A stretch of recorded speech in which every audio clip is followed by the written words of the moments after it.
इसलिए जब इन युवाओं के बारे में कोई ये कहता है ना कि आज का युवा ये कर रहा है, मैं कहता हूं कि वो खराखर झूठ बोल रहा है। उसने अपनी भूमिका सही टाइम पे निभाई होती तो उससे पहले की पीढ़ी कंफ्यूज नहीं होती। आज का युवा जितना शार्प है, जितना बात को सीधे अंदाज में कहता है, वो अगर मगर में नहीं पढ़ना चाहता। इसलिए आज के युवा का आइडियल और हमारे दौर के आइडियल में एक ही फर्क है। एक फिल्म आई थी, उस फिल्म का नाम था घर। वैसे मैं फिल्में बहुत कम देखता हूं, लेकिन जो पहले कभी इलाहाबाद था वो अब प्रयागराज हो गया है। उसी विश्वविद्यालय में मेरी एक बहन है जो मुझे इसी दौर में मिली। बहुत कुछ मुझे वो पीछे से बताती रहती है। इस फिल्म का जिक्र उन्होंने मुझसे किया। उस घर फिल्म के अंदर एक हीरो और एक हीरोइन थे। हीरोइन शायद कोई रेखा थी और हीरो कोई विनोद मेहरा थे। और एक साधारण परिवार में दोनों में प्यार मोहब्बत हुई, शादी हो गई और एक सामान्य भारतीय परिवार जैसे रहता है वो रह रहे थे। एक दिन कहीं वो घूमने गए, वहां 4-5 गुंडों ने उन पति पत्नी में से उनकी पत्नी के साथ सामूहिक रेप किया। और उसके बाद वो पति अपनी पत्नी को घर ले आया, उसका इलाज करते रहे, लंबे समय तक इलाज कराया, ठीक ठाक। कुछ समय के बाद वो पत्नी हो गई। उस फिल्म का जो कंक्लूजन था, जितने रिव्यू लिखे गए, उसमें यह कहा गया कि देखिए एक कितना अच्छा पति है जो अपनी पति के संकट के समय में उसके साथ खड़ा रहा। कुल मिलाकर के उस पूरे फिल्म का जिस्ट ये निकाला गया कि जिसकी पत्नी के साथ सामूहिक बलात्कार कर दिया हो, वो पति उसको रोक नहीं पाया।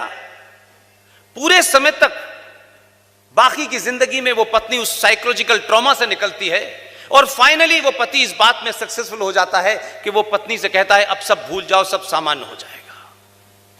पत्नी, क्योंकि वो पत्नी थी, उसने भी उसको यह एहसास दिला दिया कि मैं सब भूल गई। वो भूली नहीं थी। तो 70 के दशक की यह मूवी है। और आज एक फिल्म आई बाहुबली। इसलिए कि मेरा आज का युवा फिल्मों से बहुत प्रेरणा लेता है। मेरी माएं बहनें मेरी बेटियों के समान जितनी बच्चियां हैं, वो फिल्मों से बहुत अपने आप को ड्राइव करते हैं।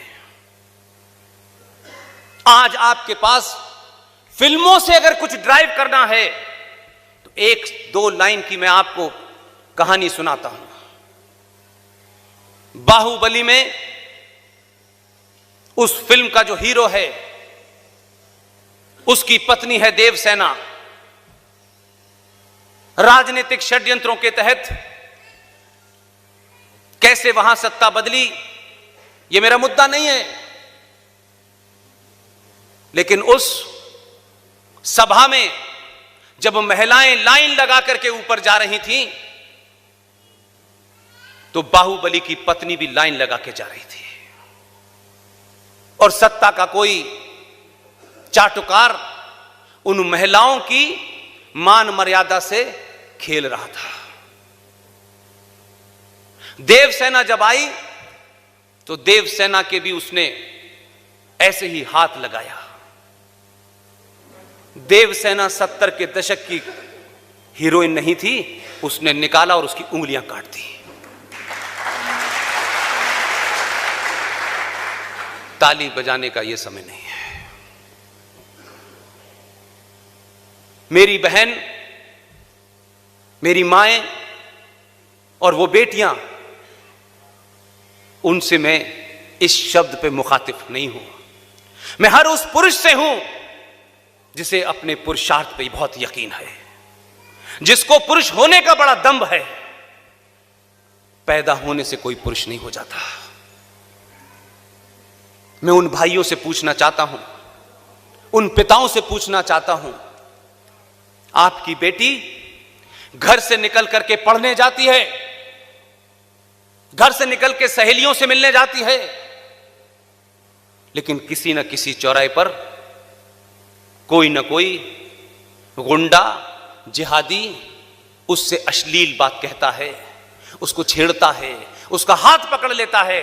वही लड़की जब अपने घर लौट के आती है तो जब अपने पिता से बात करती है तो पिता गौर से सुनता है, लेकिन पिता सुनने के बाद समाधान नहीं निकालता, उससे कहता है कि कल से तुम उधर से नहीं इधर से जाना। यह सिलसिला उसके साथ जारी रहता है।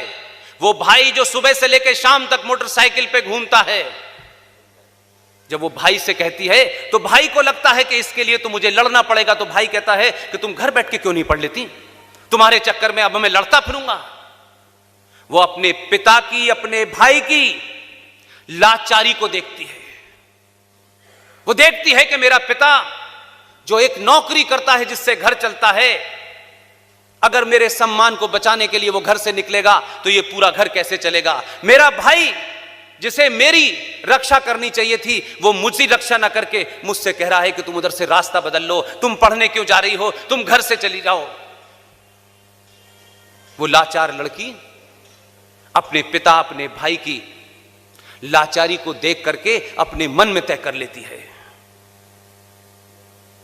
और यकायक एक दिन जो फिल्मों में उसे पुरुषार्थी लगते हैं, वो पंचर वाला जब दिखता है तो उसके साथ चली जाती है। मैं उन तमाम पुरुषों खुला कहता हूं ये बात कि देवसेना ने जब भरी सभा में यह कहा कि ये हुआ, तो उसके पति ने उस सेनापति से नहीं पूछा, उसकी बात पे यकीन नहीं किया। जो भी वर्जन उस सेनापति ने बताया, ऐसा हुआ इसलिए मैंने ऐसा किया। उस पति ने अपनी पत्नी से भरी सभा में पूछा, देवसेना तुम बताओ कि क्या हुआ था। तो देवसेना ने पूरी घटना बताई, बोली इसलिए मैंने इसकी उंगली काट दी। उसके पति ने भरी सभा में कहा कि इसकी उंगली नहीं, इसकी गर्दन काट देनी चाहिए, और यह कहते कहते गर्दन काट दी। आज के युवा, आज के सनातनी हिंदू मर्द को अगर बनना है तो बाहुबली बनिए, बाकी शाहरुख खान आते हैं चले जाते हैं। और जिस दिन आप बाहुबली बनेंगे, न रिंकू शर्मा की हत्या होगी और न हरियाणा में जहां सरकार आपकी है वहां न निकिता की तोमर की हत्या होगी। ये हत्याएं, ये लव जिहाद कानून से नहीं तय हो सकते।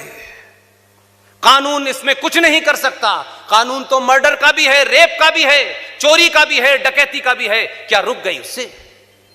जो काम समाज को करना चाहिए, समाज चाहता है वो काम सरकार करे। जिस दिन खेल का मैदान बदल देंगे, उस दिन कोई निकिता नहीं बनेगी। किसी लड़की का शव शादी करने के बाद अटैची में नहीं मिलेगा। इसलिए कोरोना की दवा ढूंढ ली भारत ने, जिहाद की दवा भी ढूंढो।